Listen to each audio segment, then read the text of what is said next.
नमस्कार साथियों, जय हिंद। साथियों, मैं संजय सर आपका टीचिंग विद एग्जाम अड्डा के यूट्यूब प्लेटफॉर्म पर स्वागत करता हूं। साथियों, हमारे इस बैच का मोटो होगा कि हम चाइल्ड साइकोलॉजी यानी बाल मनोविज्ञान को एकदम आधार से लेकर चलेंगे और इसको इसके टॉप लेवल तक पहुंचाएंगे। साथियों, आज के हम इस क्लास में मनोविज्ञान का ऐतिहासिक विकास क्रम पढ़ेंगे और ये टॉपिक पढ़ने से पहले थोड़ा हम इसकी उपयोगिता समझ लेते हैं। साथियों,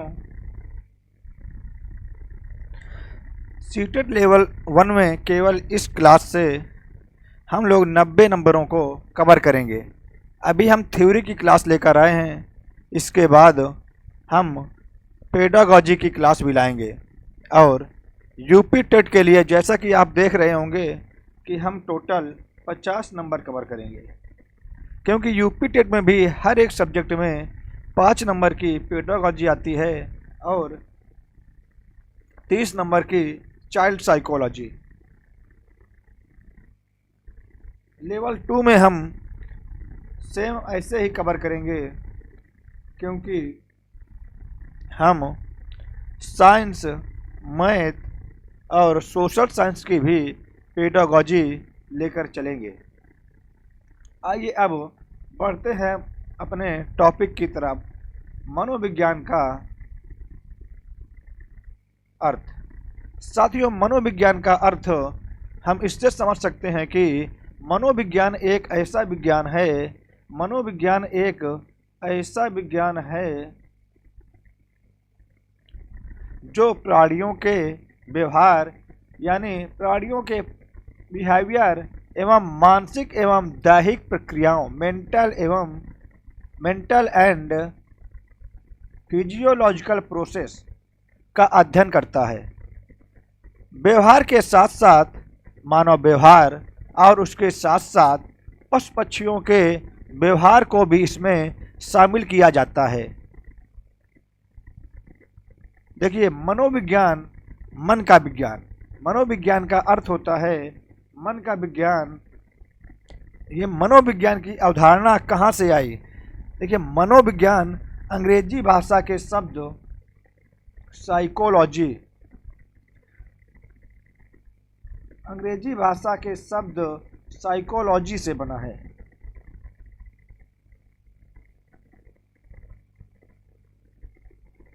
साइकोलॉजी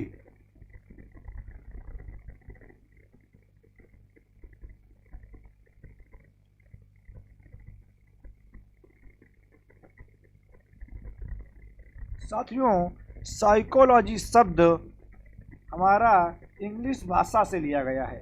इससे इंग्लिश से।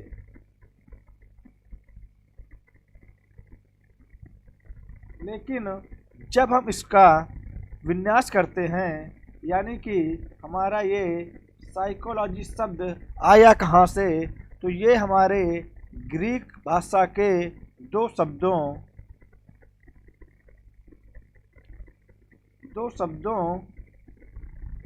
साइकी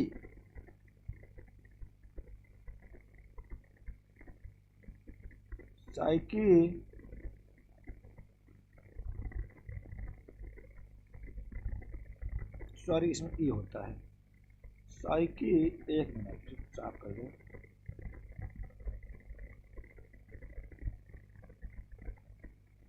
साइकी प्लस लोगस,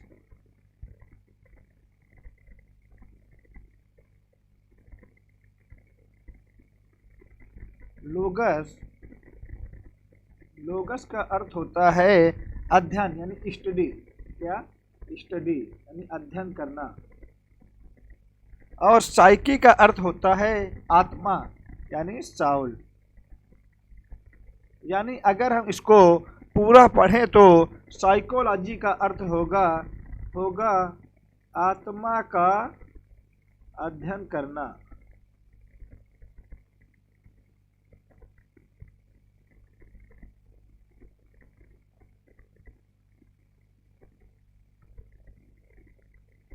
साइकोलॉजी का अर्थ क्या हुआ? आत्मा का अध्ययन करना। अब हम इसके विकास क्रम को देखते हैं।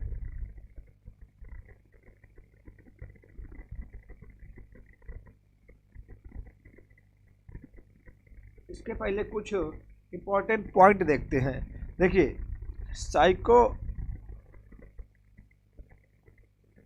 सॉरी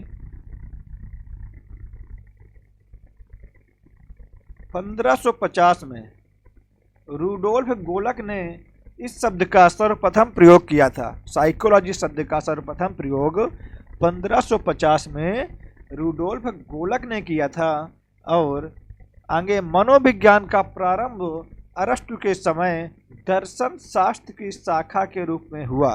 देखिए, दर्शन शास्त्र सबसे पुराना शास्त्र है। जब मनोविज्ञान का प्रारंभ हुआ तो इसको दर्शन शास्त्र की शाखा के रूप में लिया गया था। इसके बाद धीरे धीरे ये अपने विषय के रूप में आया। अब समझेंगे हम मनोविज्ञान के आधुनिक अर्थ को समझने के लिए ऐतिहासिक विकास क्रम, यानी मनोविज्ञान का विकास कैसे हुआ, मनोविज्ञान अपने स्वरूप में कैसे आया। तो सबसे पहले आया मनोविज्ञान आत्मा के रूप में, आत्मा के विज्ञान के रूप में मनोविज्ञान, psychology as a science of soul. देखिए, 16वीं शताब्दी में कौन? 16वीं शताब्दी में प्लेटो। देखिए, प्लेटो एक आदर्शवादी दार्शनिक भी हैं और एरिस्टोटल को आपने देखा होगा कि इनको जीव विज्ञान का जनक भी कहते हैं, और डेकार्ट ने मनोविज्ञान को आत्मा के विज्ञान के रूप में स्वीकार किया था। अब मनोविज्ञान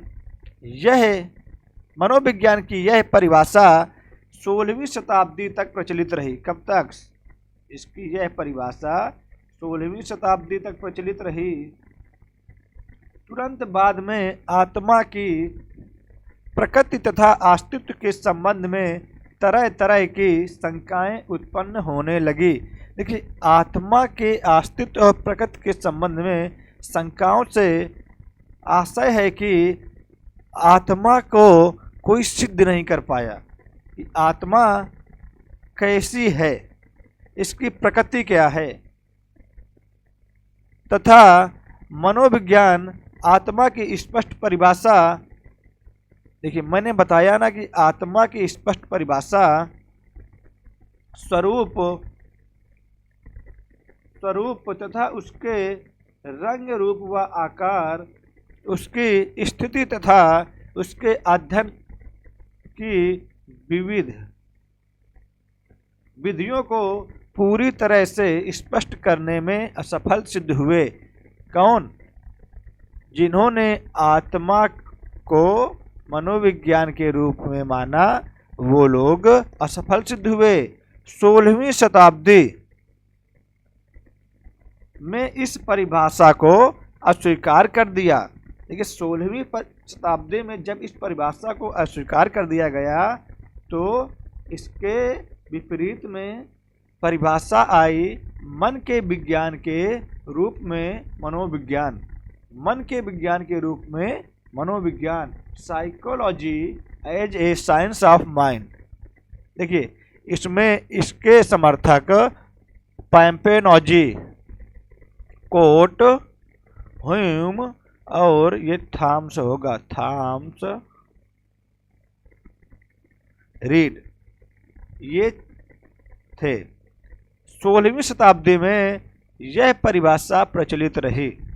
ठीक है, मन या मस्तिष्क का अध्ययन किया जाता है। इसमें मन या मस्तिष्क का अध्ययन किया जाता है, परंतु कालांतर में मन के अर्थ, प्रकृति, अस्तित्व के मापन के संबंध में कठिनाई उत्पन्न होने लगी।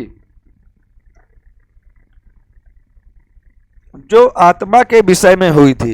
देखिए आत्मा के विषय में भी उसका हम लोग कोई सही से मापन नहीं कर सके।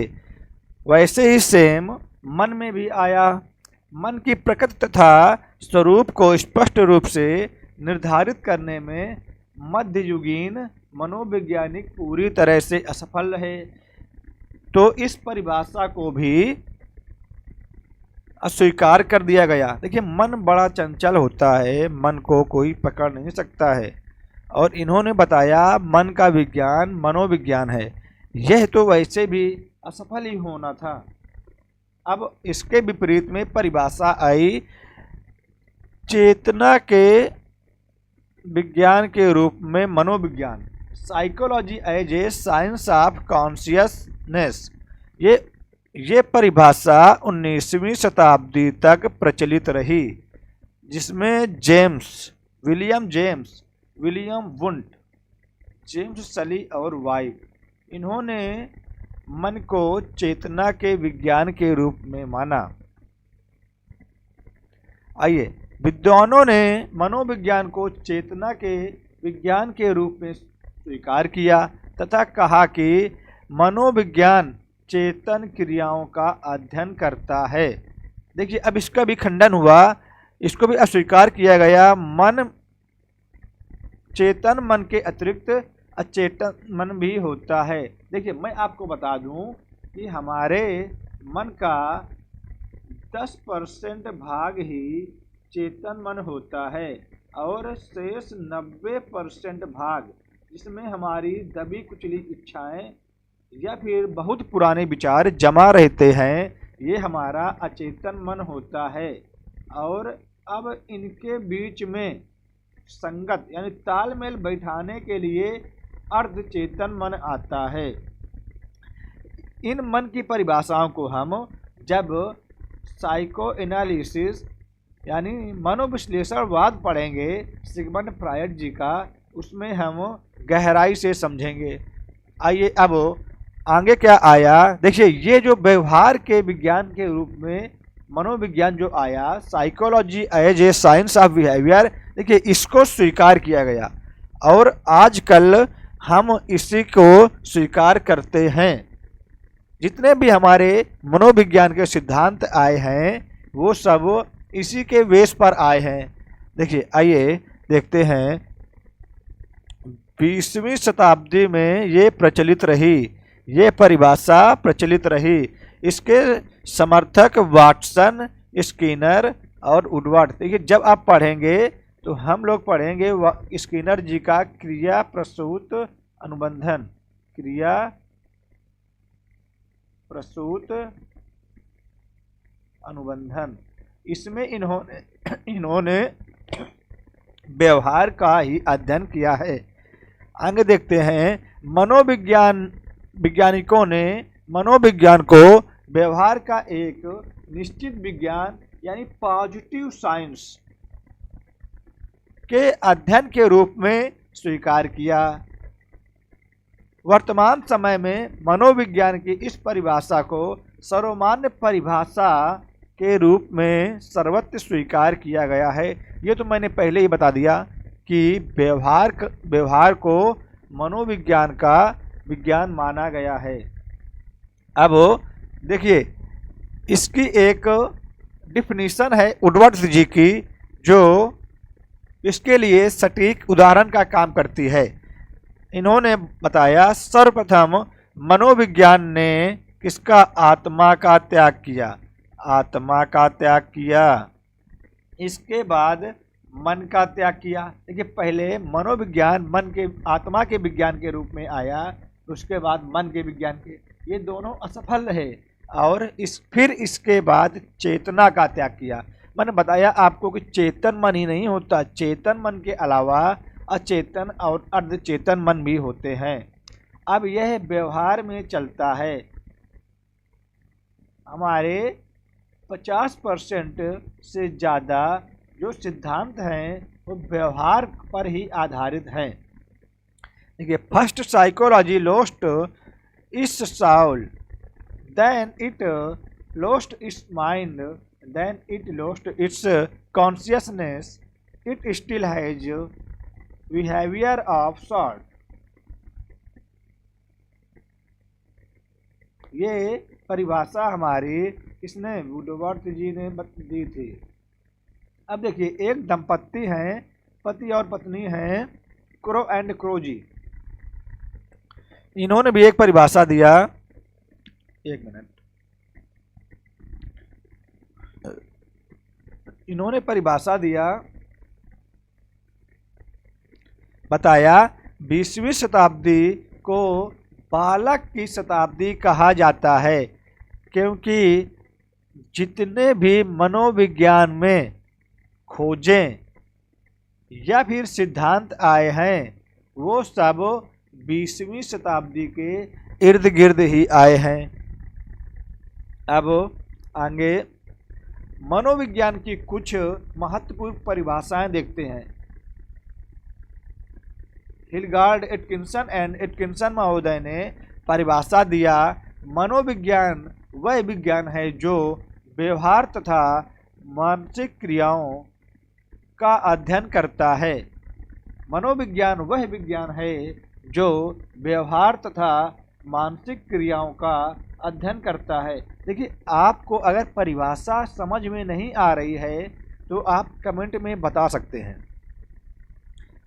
मैं आपको सारी चीज़ें एकदम याद करवाता हुआ चलूँगा। एक बार फिर से देखिए, मनोविज्ञान वह विज्ञान है जो व्यवहार तथा मानसिक क्रियाओं की पॉइंट, व्यवहार तथा मानसिक क्रियाओं का अध्ययन करता है। कौन? मनोविज्ञान। किसने कहा? हिलगार्ड एटकिंसन एंड एटकिंसन जी ने।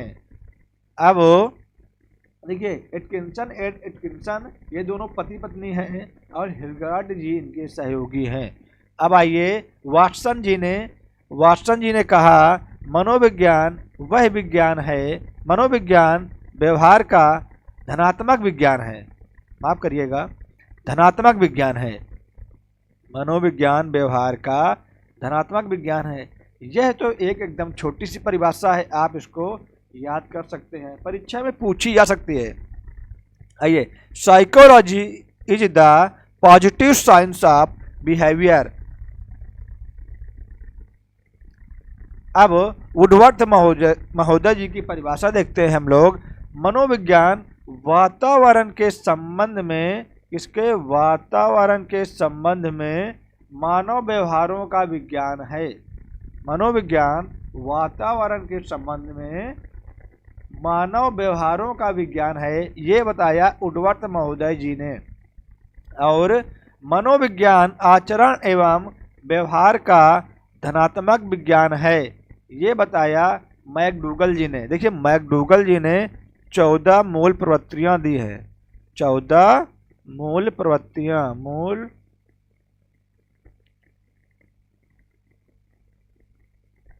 इनको हम जब हमारा टॉपिक आएगा मूल प्रवृत्तियों का तब हम पढ़ेंगे।